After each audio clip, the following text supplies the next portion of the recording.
정말 그렇게 말했다고요? 김건희의 휴가 중 잠적 끝에 대형 사고, 수습 불가능한 사태 발생. 국민이 정말 개로 보이나요? 윤석열의 긴급 복귀. 스모킹건 녹취록 공개로 충격 확산.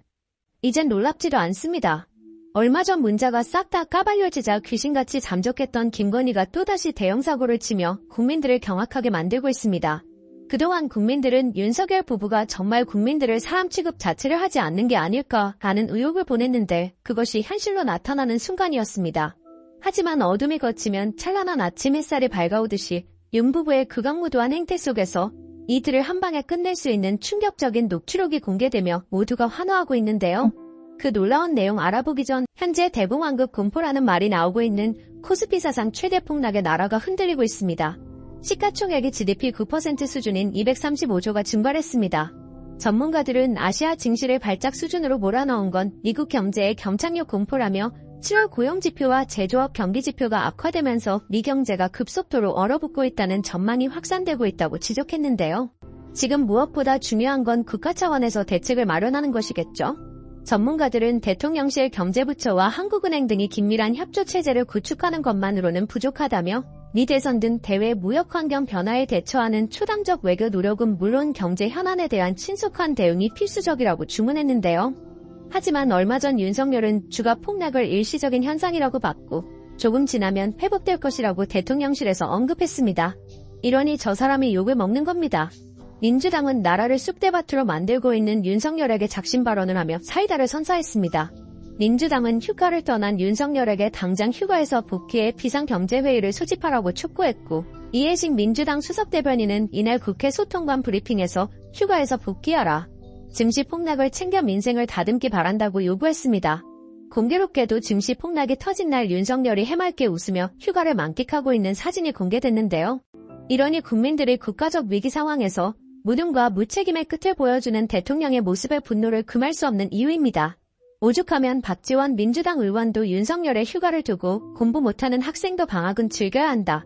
외국 대통령은 전쟁 중에도 한 달 넘게 휴가를 가시기도 한다고 비꼬았습니다. 윤석열과 김건희의 극악무도함은 이뿐만이 아닙니다. 바로 내일인 7일부터 일명 김건희 법이라고 불리는 개식령 종식법 본격 시행되는데요.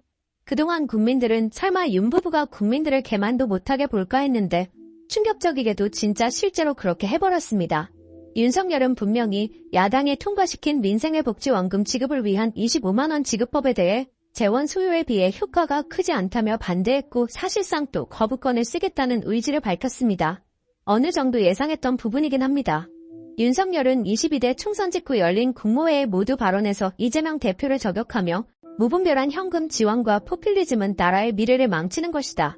경제적 포퓰리즘은 정치적 집단주의와 전체주의와 상통하는 것이라고 말하기도 했습니다. 그러면서 이것은 우리 미래를 비춰보면 마약과 같은 것이라고 이재명 대표를 모욕했습니다. 그런데 이게 뭡니까?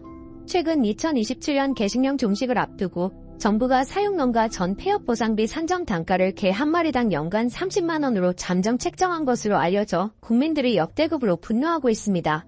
결국 개식령 금지를 위해 드는 보상비용은 안 아깝고 국민들에게 베푸는 것은 아깝다는 거 아닙니까?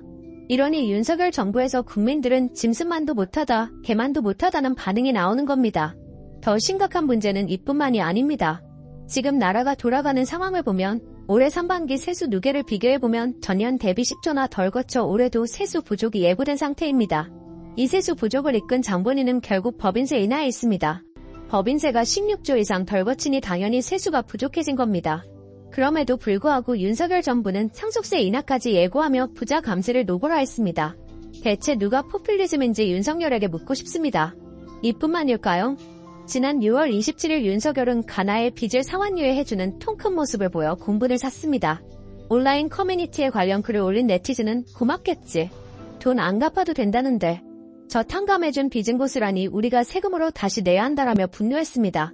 외국에는 아낌없이 주는 나무가 되는 윤석열은 어째서 국내의 서민을 돕는 데는 그리도 인색한 것인가요? 그런 와중에 걔한테는 30만원 주고 사람한테는 25만원도 못 주는 게 말이 되는 일입니까? 이 소식을 들은 국내 소상공인과 자영업자들 그리고 서민들은 분노를 감추지 못하고 있고 전국적에서 시위를 예고하는 글이 올라오기도 했습니다. 정말 이 무도한 정권을 끝낼 수 있는 유일한 방법은 탄핵밖에 없다는 생각이 드는데요. 최근 대통령실의 수사외압에 관한 충격적인 녹취록이 공개됐고 탄핵을 향한 역대급 스모킹건이 터졌다는 반응이 나오고 있습니다. 내용 함께 보겠습니다. 예, 대통령실에서 이렇게 알려돼가지고 심각하게 보고 있다. 이런 얘기 듣고 저 심적 부담을 얼마나 느끼겠습니까? 대통령실에서 또 연락이 왔나요? 여보세요? 네, 부장님 안녕하십니까? 저 영등포 경찰서 형사이과장 백혜란 경장입니다. 네네, 과장님. 네네네, 통화 한번 했었죠? 예, 휴일인데 전화드렸습니다. 송구합니다. 아닌가 괜찮습니다. 예, 이 마약 사건 진행하다 보니까 네네. 부장님이 저번에 저에게 이제 전화해가지고 하신 말씀이 생각나서. 인천 세관장 통해가지고 예. 국감이 앞두고 있어가지고 아마 관제청장하고 막 통화를 여러 번 한 것 같더라고요. 그게 부장님께서 말씀하신 게 부장님 개인 의견이신 건지 아니, 다른 분의 의견을 전달하신 건지 제가 궁금해서. 아닙니다. 인천 세관장이 제가 제가 공항 단장을 했었거든요. 공항 단장님 하셨다고요? 네, 직전에 여사관부장 오기 전에 공항 경찰 단장을 했어요. 네.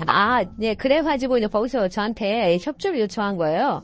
어떤 요청을 했냐면, 언론 보도 그 부분에 대해서 굉장히 관제청장께서 굉장히 신경을 많이 쓴다. 특히 이제 국가를 앞두고 있어서 기관에 부담 요인으로 작용할 것 같다. 그래서 그거 어떻게 되는가 좀 알아봐 달라. 그래서 내가 무리하지 않는 범위 내에서 알아보고 상황 같은 것은 보지만 경찰이 타 기관과 관련돼서는 특히 국감이고 특히 이제 관제청이나 경찰청이나 다 정부 입장이기 때문에 정부의 일원이고 그래서 타 기관을 최대한 예우하면서 부담 없도록 왜냐면 스스로 침뱉는 거기 때문에 그렇게 무리하게는 안 한다. 근데 팩트 자체가 있는 것은 있는 것을 없게 할 수 없지 않느냐. 이제 그런 식으로 말씀을 하더라고요. 그래가지고 일단은 제가 그래도 과장님이 저는 마약 저 영등포 사장을 했었잖아요. 네네. 예, 그래가지고 마약 수사 계장한테 통화해보니까 김수석 있잖아요. 네네. 예, 거기 통화하니까 과장님이 담당하신다고 해가지고 직접 전화 한번 해보고 확인해보고 그 상황에 대해서 과장님께서 필요한 건 충분히 협의를 해서 했으면 좋겠거니 생각하고 그냥 그 부분에 대해서 인천 세관장한테 말을 했죠. 우리 충분히 내부적으로 협의해서 그 부분의 부담을 취소하면서 하는 것 같으니까 너무 염려하지 말았으면 좋겠다. 이렇게 하고 끝냈어요. 그때 네. 부장님께서 저한테 말씀하신 워딩 혹시 기억하고 계신지요? 어떤 거죠?